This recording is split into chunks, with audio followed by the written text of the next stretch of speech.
तर अभ्यास जोरात चालू आहे. एक्झाम आली जवळ.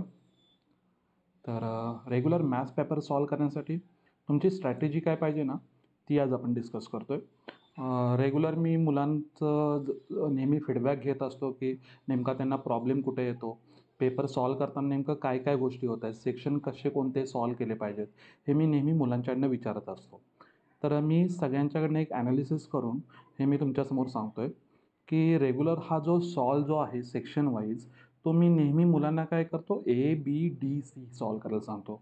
कारण की काय होतं, ए रेग्युलर तर आपल्याला माहिती आहे MCQ आणि 1 मार्क क्वेश्चन येतात. बी जो आहे तो आपला 2 मार्क्स, तो पण होऊन जातो. डी जो आहे तो मोठे आपले 4 मार्क क्वेश्चन असतात, परंतु इझी क्वेश्चन्स असतात ज्याचे ॲन्सर्स आपल्याला एक्झॅक्ट येत असतात. हे पण एक लक्षात ठेवा. आपल्याला जास्त जो वेळ जातो तो सेक्शन सीमध्ये आहे. कारण की सेक्शन सी जो आहे तो तुमचा 24 मार्काचा मोठा सेक्शन आहे आणि जवळजवळ 8 क्वेश्चन्स तुम्हाला सॉल्व करायचे आहेत.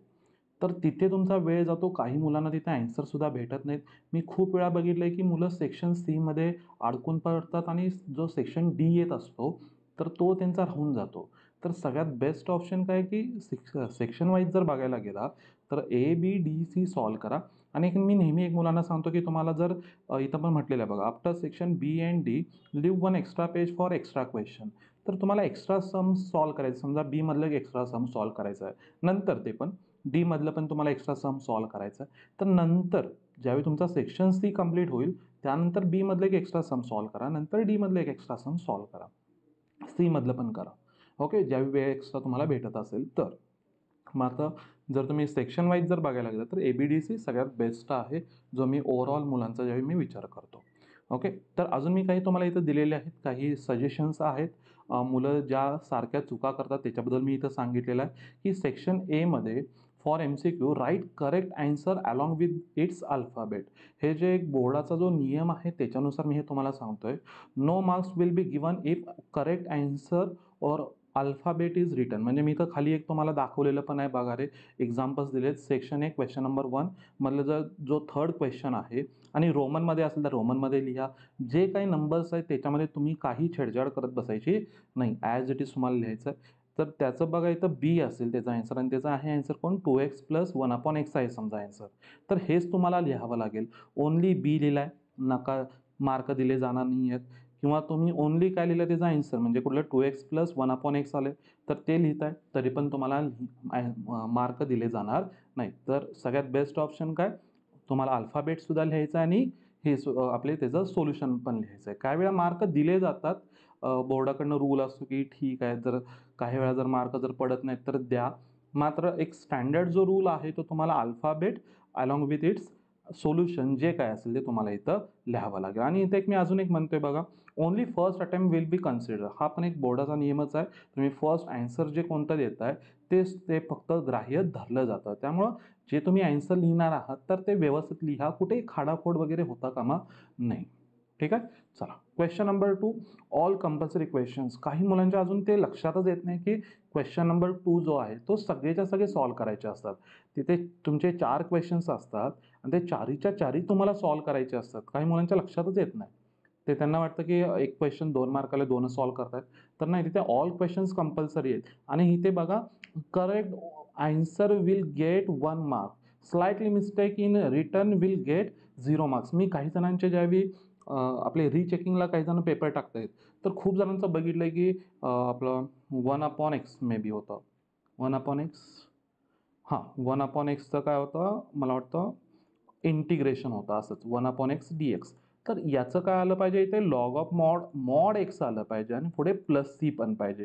तर काही वेळा मॉड x पण लिहिलं नाही आहे म्हणून सुद्धा मार्क कट केलेले आहेत, +c लिहिलेलं नाही म्हणून सुद्धा मी मार्क कट केलेले बघितलेले आहेत. त्यामुळे इथे स्लाइटली जरी मिस्टेक असेल तरी 0 मार्क भेटतात.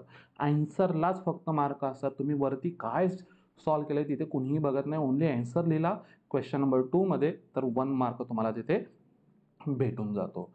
त्यानंतर अजून मी म्हटलेलं आहे बघा पुढे, राईट प्रॉपर रिझन्स फॉर्म्युले फॉर इच क्वेश्चन. ज्यावेळी तुम्ही आता सेक्शन बी पासून म्हणतोय मी, सेक्शन बी पासून पुढे तुम्हाला प्रॉपर रिझन्स लिहायचे आहेत. फॉर्म्युले देत चला, सगळ्या गोष्टीसाठी सांगत चला, कमीपणा कुठेही करू नका. सेक्शन बीमध्ये असेल, सेक्शन सीमध्ये, सेक्शन डीमध्ये तुम्ही इथे कमीपणा करू नका. CETमध्ये आपल्याला शॉर्टकटच करायचं असतं, JEEमध्ये आपण शॉर्टकटच करतो. इथे नाही, इथं तुम्हाला भरभरून आन्सर लिहायचे आहेत. जे तुम्हाला माहिती आहे ते सांगत चला, अजिबात कमी ठेवू नका. अंडरलाईन और बॉक्स द आन्सर, तुम्ही आन्सर शोधायला लावू नका.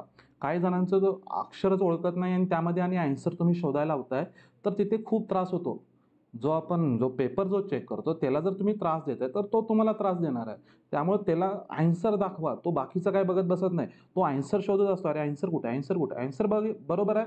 फक्त वरती एकदा तो नजर मारतो, टिक करतो, पुढे जातो.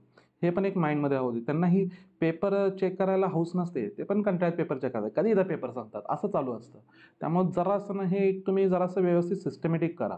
त्यांना आन्सर दाखवा फक्त.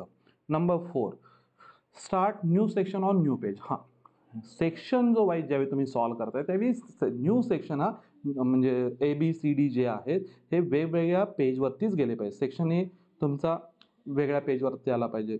तो स्टार्टिंगलाच असेल. सेक्शन बी असेल त्यानंतर आपण म्हटलंय सेक्शन डी सॉल्व्ह करायचं आहे. सेक्शन सी हे न्यू पेजवरती स्टार्ट झाले पाहिजेत. कारण त्यांना त्याचे जे मार्क्स असतील ते त्याच पेजवरती तिथे लिहायचे असतात.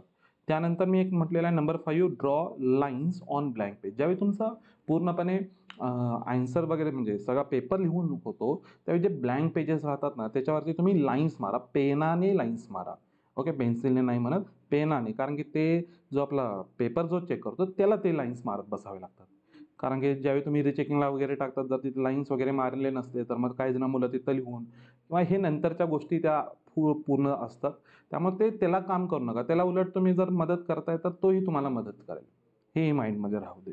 आणि मी इथे एक नंबर 6 एक सांगतोय, की म्हणजे मी माझ्या मुलांसाठी सांगतोय, की मी जरासं त्यांच्याकडनं एक एक्सपिरियन्स करून घेतला होता, की जरासं त्यांचं इथं रिडक्शन मेथड आहे किंवा एलिमेंटरी ट्रान्सफॉर्मेशन मेथड जी आहे मॅट्रायसेसमधले, तिथे जरासे ऑपरेशन्स करताना ना, तिथले कॅल्क्युलेशन करताना मुलांचा जरा जास्त गोंधळ होतो. मग त्यामुळे मी माझ्या मुलांसाठी तरी मी हे लक्षात ठेवलेलं आहे, की तिथं जास्त गोंधळ वाटतं ना, तर तो सम सगळ्यात एंडिंगला सॉल्व्ह करा. हे माझ्या मुलांसाठी आहे.